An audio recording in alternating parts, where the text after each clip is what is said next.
Hi everybody, I am Nirmal Chaudhary, director of Destination Target English. आज मैं आपको 15 कॉमन मिस्टेक्स और बता रहा हूँ। पिछले वीडियोस में, पिछले 3 पार्ट्स में मैंने आपको 15 एक्सप्लेन किए थे। आज मैं कुछ और आपको कॉमन मिस्टेक्स बता रहा हूँ जो आपकी ज़रूर मदद करेगी सही इंग्लिश लिखने और बोलने में। तो चलिए हम शुरू करते हैं। फर्स्ट है, one should do his work. हर किसी को अपना काम करना चाहिए। इसमें जो मिस्टेक आपको याद रखना है, वन का जो होता है वो वंस होता है, इसमें हिज का यूज़ नहीं करना है आपको, हिज या हर। इसमें जो है आपको वन से अगर सेंटेंस को शुरू हो रहा है तो फिर उसमें वंस आप यूज़ करें। One should do once work.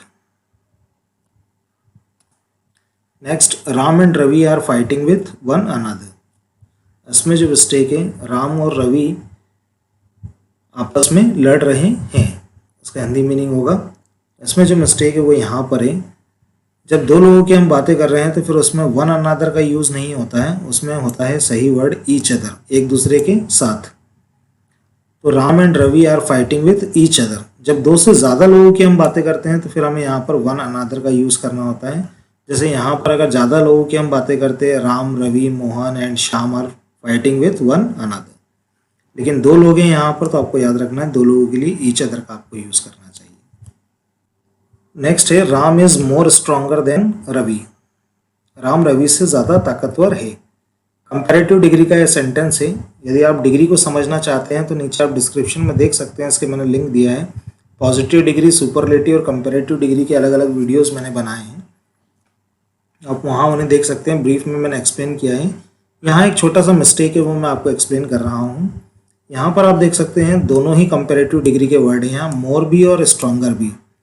तो जिस वर्ड का कंपैरेटिव डिग्री बन जाता है उसमें आपको मोर का यूज़ नहीं करना चाहिए। तो सही सेंटेंस होगा Ravi is stronger than, Ram is the stronger than Ravi. जिस एडजेक्टिव के साथ नहीं बनता है, जैसे ब्यूटीफुल का ब्यूटीफुलर नहीं होता है, तो फिर आपको उसमें मोर यूज़ करना होगा, मोर ब्यूटीफुल, मोर हैंडसम। लेकिन जिस शब्द का कंपैरेटिव डिग्री बन जाता है उसमें आपको मोर और मोस्ट लगाने की ज़रूरत नहीं होती है। यदि आप ब्रीफ में समझना चाहते हैं तो नीचे आप देख सकते हैं, डिस्क्रिप्शन में इसका लिंक आपको मिल जाएगा। लेकिन इसे ज़रूर आप याद रखें, दोनों को एक साथ यूज़ नहीं करना है, दोनों ही कंपैरेटिव डिग्री है। जिसके साथ नहीं बनता है उसके लिए आपको मोर का यूज़ करना होता है, अन्यथा जिसका डिग्री बनता है कंपैरेटिव डिग्री, उसे आप डायरेक्ट ही यूज़ करें।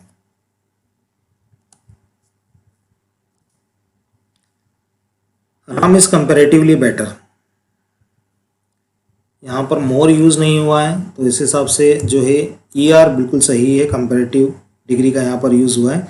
लेकिन यहाँ पर एक वर्ड देख सकते हैं आप, कंपैरेटिव वर्ड ही हमने यूज़ कर लिया है, इसलिए यहाँ पर फिर आपको कंपैरेटिव डिग्री यूज़ करने की ज़रूरत नहीं है, आपको पॉजिटिव डिग्री यूज़ करना होगा। तो इसे जो सही सेंटेंस होगा वो ऐसा होगा, Ram is comparatively good. Better का यूज़ नहीं करना है उसमें, क्योंकि यहाँ पर कंपेयर वर्ड ही हमने यूज़ कर लिया है। तो इसे भी आप ज़रूर याद रखें। I prefer tea than coffee. Comparative degree में हम THAN देन का यूज़ करते हैं, लेकिन प्रिफर के साथ में आपको याद रखना है, उसमें आपको जो है टू का यूज़ करना होता है, देन का यूज़ नहीं करना है। इस बात को ज़रूर आप याद रखें। I prefer tea to coffee. मैं कॉफ़ी से ज़्यादा चाय को पसंद करता हूँ। प्रिफर के साथ टू लगाएं, ज़रूर याद रखें। कंपैरेटिव अगर वर्ड आ गया है तो फिर उसके आगे जो है आपको पॉजिटिव डिग्री का ही यूज़ करना है, कंपैरेटिव डिग्री का यूज़ ना करें। I made him to laugh. मैंने उसे हंसाया या मैंने उसे हंसाया था। I made him to laugh में गलती जो है वो यह है कि इसमें टू का यूज़ आपको नहीं करना है, इसे डायरेक्ट बनाना है। आई मेड हिम लाफ, मैंने उसे हंसाया। I made him cry, I made him weep, मैंने उसे रुलाया। इस तरह से आपको जो है यूज़ करना होता है, इसमें टू का यूज़ आपको नहीं करना है, इसे जरूर याद रखें आप। Ram is junior than Ravi. Ram Ravi से जूनियर है। यहाँ पर आपको ध्यान रखना है, जैसा कि मैंने आपको बताया कंपैरेटिव डिग्री में 90% जगह पर THAN देन का ही यूज़ होता है। लेकिन कुछ शब्द ऐसे होते हैं जैसे जूनियर, सीनियर, एल्डर, यंगर, कुछ शब्द ऐसे होते हैं जिसमें आपको टू का यूज़ करना होता है। तो उसी में से एक वर्ड है जूनियर। जूनियर और सीनियर के साथ भी आपको याद रखना है। प्रेफर जो मैंने एक वर्ड आपको बताया है, एल्डर और यंगर में भी आपको याद रखना है, टू का यूज़ होता है, देन का यूज़ नहीं होता है। His older son lives in Mumbai. उसका जो बड़ा लड़का है वो मुंबई में रहता है।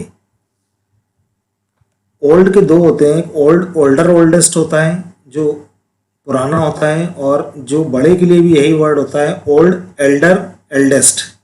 तो इसमें हम बड़े के लिए जो बात कर रहे हैं तो इसमें जो सही वर्ड आना चाहिए वो ओल्डर नहीं होना चाहिए, एल्डर होना चाहिए। His elder son lives in Mumbai, ये सही जवाब है, इसे ज़रूर आप याद रखें। पुराने की अगर हम बात कर रहे हैं तो फिर ओल्डर वर्ड यूज होगा, ओल्ड, ओल्डर, ओल्डेस्ट। और बड़े की बात कर रहे हैं तो शुरू ओल्ड से ही होगा, लेकिन सेकंड फॉर्म जो इसका हो जाता है वो हो जाता है एल्डर, और तीसरा हो जाएगा एल्डेस्ट, जो कि सुपरलेटिव डिग्री होता है। He told me that he can play, इसमें जो मिस्टेक है उसने कहा कि वो खेल सकता है। जब पहला सेंटेंस पास्ट टेंस में बन रहा है, जैसे मैंने पिछले वीडियो में बताया था आपको, तो उसमें अगर विल होता है तो वुड हो जाता है। इसी तरह से जो कैन का जो पास्ट टेंस होता है वो कुड हो जाता है, इस बात को आप ज़रूर याद रखें। तो जो अगर फर्स्ट सेंटेंस आप यहाँ देख सकते हैं, आपको यहाँ टोल्ड दिखाई दे रहा है, तो इसमें फिर अगले वाक्य में आपको कैन का यूज़ नहीं करना है, कैन का जो पास्ट टेंस है कुड, उसका यूज़ करना है आपको। इस तरह से आप इसे याद रख सकते हैं। डायरेक्ट इनडायरेक्ट में आप देख सकते हैं, नरेशन के मैंने वीडियोस बनाए हैं, उसमें इसको मैंने ब्रीफ में एक्सप्लेन किया है। अब यहाँ शॉर्ट में आप इसे याद रख सकते हैं। कॉमन मिस्टेक है जो कई बार हमसे हो जाता है, I can not be able to do this work, मैं यह काम को नहीं कर सकता हूँ या मैं ये काम करने के योग्य नहीं हूँ। इसमें कई बार हमसे यह बोलने और लिखने में कई बार गलती हो जाती है कि हम कैन और एबल को दोनों को एक साथ यूज़ कर लेते हैं, लेकिन दोनों का मतलब एक ही होता है, कर सकता हूँ या करने योग्य हूँ। तो इसको आप विशेष रूप से ध्यान रखें, दोनों को एक साथ कभी भी यूज़ मत करें, दोनों का मीनिंग एक है। या तो सेंटेंस को बोले I can not do this work, या हो जाएगा फिर I am not able to do this work.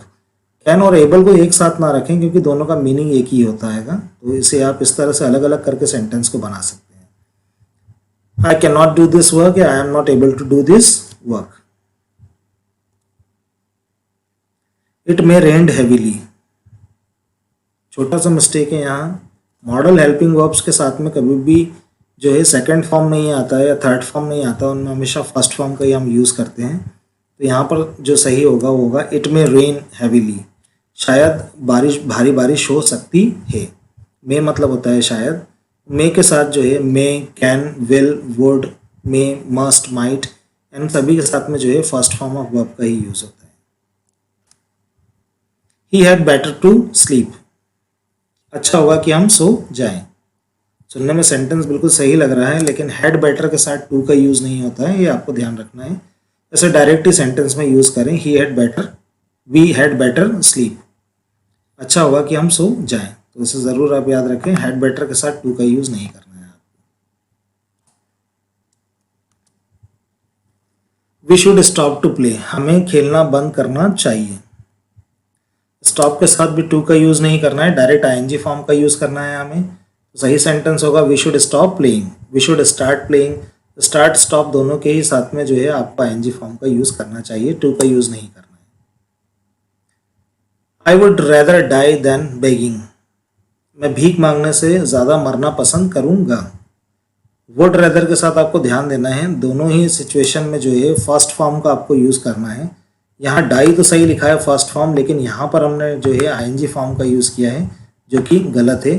आपको यहाँ पर भी फर्स्ट फॉर्म का यूज़ करना चाहिए। I would rather die than beg, दोनों में ही फर्स्ट फॉर्म का यूज़ करें और देन का यूज़ करना है, वुड रेदर। मैं भीख मांगने से ज़्यादा मरना पसंद करूँगा।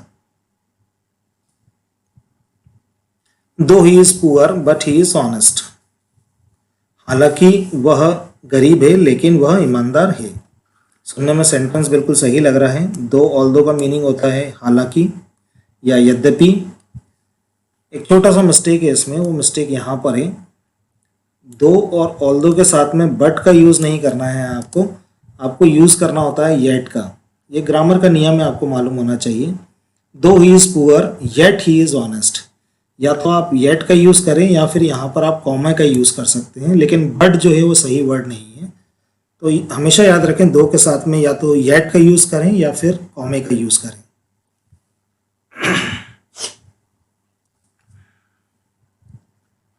मैं उम्मीद करता हूँ आपको ये ग्रामर के छोटे छोटे से नियम समझ में आए होंगे, और यदि और आप बेहतर ढंग से इसे समझना चाहते हैं तो आप मेरी बुक ले सकते हैं, डेस्टिनेशन टारगेट इंग्लिश। इसमें ये ग्रामर के सभी चैप्टर्स को मैंने हिंदी में भी एक्सप्लेन किया है। यह बुक अमेज़न पर अवेलेबल है, आप वहाँ से ले सकते हैं या फिर इस नंबर पर कॉल करके भी ऑर्डर कर सकते हैं या स्टडी सेंटर से ले सकते हैं। और यदि आप मेरा 20 minutes daily conversation course join करना चाहते हैं तो आप डिटेल्स इस नंबर पे ले सकते हैं। इसमें 90% स्पीकिंग रहता है, 10% राइटिंग वर्क होता है। यदि आप भी अंग्रेजी पढ़ लेते हैं, समझ लेते हैं, लेकिन आपको बोलने में परेशानी है तो फिर ये जो कोर्स है आपकी बहुत ज़्यादा मदद करेगा। इसमें जो आप अपना स्पीकिंग को डेवलप कर सकते हैं 20 मिनट डेली देकर। यदि ये वीडियो आपको अच्छा लगा है तो प्लीज़ इसे लाइक करें, दूसरों के साथ शेयर करें, चैनल को सब्सक्राइब जरूर करें। पढ़े पढ़ाएं, देश को आगे बढ़ाएं। Thank you, have a nice day.